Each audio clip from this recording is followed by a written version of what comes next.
So just here thinking, and got my little onions cut, but I don't like to put those in until a little bit later. My onions and my breakfast potatoes. Sitting here thinking and just about just being grateful in life, and life just handing you things that sometimes you just don't feel like you deserve, but then trying to get an understanding from God. The purpose of it is sometimes a big task to do. I'm going to be doing shorts because it's comfortable for me at this moment, to share just little bits of my life, but also inspire you at the same time.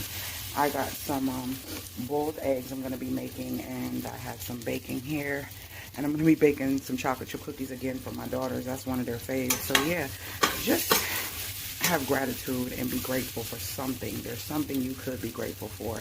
No matter how hard life seems, we got this. You got this. Later, gators.